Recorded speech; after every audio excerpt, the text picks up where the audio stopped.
I'm gonna count down from 3, say a word, and you think of anything that comes to mind. Ready? Good. 3, 2, 1, SNK. If you thought of large character rosters, completely broken final bosses, and waifus, then congratulations, because we're on the same page.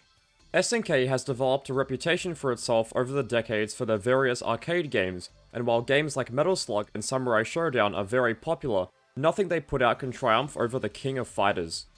The series has had games released on various consoles throughout multiple decades and is widely praised by casual and die-hard fighting game fans around the world.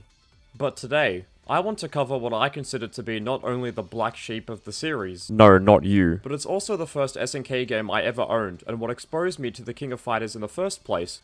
Strap in, take out your fight stick, and get ready to throw out a power wave because we'll be covering arguably the most puzzling entry into the series, 2009's The King of Fighters XII. KOF 12 is regarded as one of the weaker entries of the series, and it's been years since I last played it on the good old Xbox 360, so I wanted to return to it and discover if it's really that bad after all. Maybe the game has gotten better with age.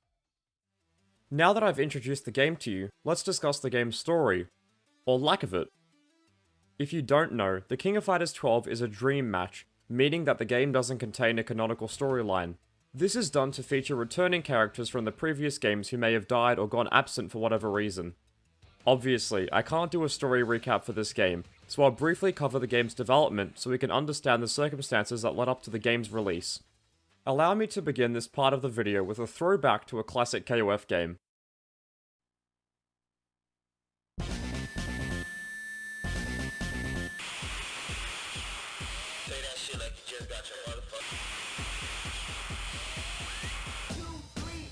It all began in 2008. Sorry. It's hard to find a developer quote or interview that tells us about the very beginning of development, but one thing that kept popping up during my research was SNK's focus on improving the graphics.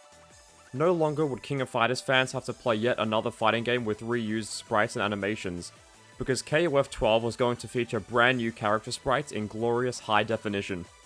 SNK's art department spent 2005 and 2006 dedicated to making these new character sprites, and they claimed that making the new artwork for the game took more than 3 times the amount of time it took to create their previous artwork. King of Fighters producer Masaki Kokino said to Japanese fighting game news site Fighting Frontline that each character took 16 to 17 months of work to complete, and there were 10 designers all working on them at the same time. That's a staggering amount of work, and I'll elaborate on this point later, but I believe this is the reason why the game is so lackluster overall. Eventually, Japanese Expo AOU 2008 became the first event that showed off the game to the public in a video that highlights the difference in visuals between KOF 11 and 12. Really quickly, what do you notice about the two games that are different? I don't know about you, but what I can see is that the characters in 12 are huge. Sure, they look fantastic and are animated very smoothly, but their size is gargantuan compared to KOF 11. AOU took place in February, and in April, a location test for arcades in Japan was meant to release so SNK could gather feedback from KOF fans. Sounds simple, right? The location test was eventually cancelled, with Kokino again stating that the development team didn't think the current build of the game was polished enough to be played by the public, so they wanted to work on it a bit more to make sure it was ready. That's funny, because not only does it help me transition into my next point, but it's also very ironic, because the game does not feel finished. What do I mean by this? Okay, since The King of Fighters XII came out in 2009, let's compare it to some other fighting games that were also released that year, like the home console versions of Street Fighter IV and Tekken 6. Both these games have large character rosters, lots of stages, new characters, and story content that explain characters' motivations for fighting in their respective tournaments. On the other hand, The King of Fighters XII doesn't really have any of this.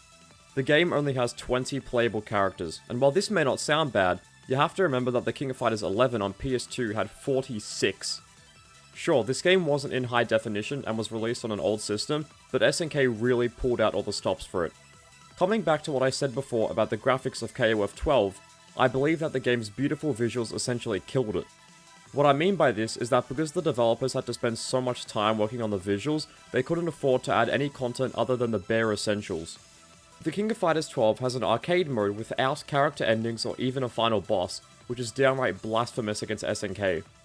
It also has standard offline versus mode, practice mode, replay mode, and online mode, which barely functioned as the lag was so bad to the point where the game's publisher had to negotiate with SNK to improve the netcode so people could actually enjoy the game online. That's pretty much all the content that KOF 12 has to offer. I speculate that the amount of money spent on making the characters and backgrounds must have been a good portion of the game's budget, as there really isn't anything interesting about the game aside from the artwork. Hell, they didn't even put classic characters like Mai or Yuri in the game, although SNK veterans like Kyo, Iori, Clark, Goro Daimon, and my boy Raiden made it in.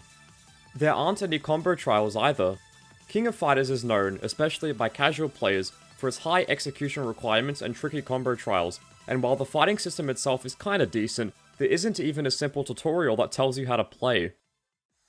Moving on to the actual gameplay, the King of Fighters 12 incorporates the classic pseudo 3v3 tag format we all know and love. You can't tag in and out mid-battle like KOF 11, so matches are fought one-on-one, which is always lots of fun. A new feature introduced to the battle system is the critical counter system. When these bars are flashing green, the player who scores a counter hit with a heavy attack goes into this rush mode, where you can essentially button mash for a bit and score a combo. Another feature is the guard attack. By holding back, C, and D together for a little while, a force field will appear in front of your character, and if they hit, they fire back with an attack of their own. Finally, the last new feature in the game is called Deadlock. If both players strike each other at the same time, both attacks cancel each other out and return the characters to neutral. Deadlock may be my favourite mechanic in the game for how cool and impactful it looks. Say what you want about this game, and believe me, I have. But there's no denying how cool it looks in motion, especially when this happens. Returning features from the previous games like short hops, rolls, and guard breaks all thankfully make a return too. Now I could be wrong here, but I tried to find information about this online and didn't find anything, and I repeatedly tried to do this in training mode with no success, so I'm convinced that super cancels aren't in the game, which blows my mind. You know how you can do a special into super in other KOF games for big damage? I couldn't get that to work here. Even simple things like trying to super after Clark's backbreaker drop or trying to do Raiden super after hitting the enemy with Poison Mist, it simply wouldn't work. It baffles my mind as to why this isn't in the game, and I tried to find something, anything about this mechanic in KOF 12, but there was never an official statement on why it was never in the game. Due to this, combos can feel very short and lacking. The most I was able to do for good damage was a jump in, a normal, and then a command grab. Sure, it does good damage and feels very satisfying to pull off, but I wish there was more freedom in the game's combo system, much like how the previous games handled things. Another gripe I have is that characters feel unfinished. Their move lists are very short and they really only have one super, so you don't get many opportunities to mess around and come up with your own combos. Overall, I think King of Fighters 12's fighting system can be fun in short bursts, but I never want to play it for more than, I don't know, maybe 30 or 40 minutes, because if I did, I'd get very bored and want to go back to KOF 11 or 2002. But who knows, maybe I'm just a lowly zoomer who clutches dearly to my beloved Marvel vs. Capcom. So maybe this game just isn't for— Nah, critics also didn't like it. The King of Fighters 12 on Xbox 360 received a mixed 63 out of 100 on Metacritic, but the PS3 version managed to earn a 57. For a mainline numbered entry into a long-running beloved fighting game series, that's rough.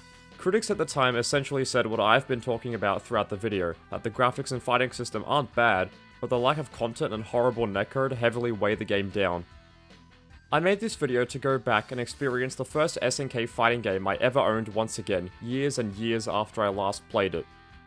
I've tried to not mindlessly bash the game, and to be honest, I don't think it's flat out bad, it's just nothing. The game doesn't really do anything exciting or innovative outside of Deadlock and the critical counters.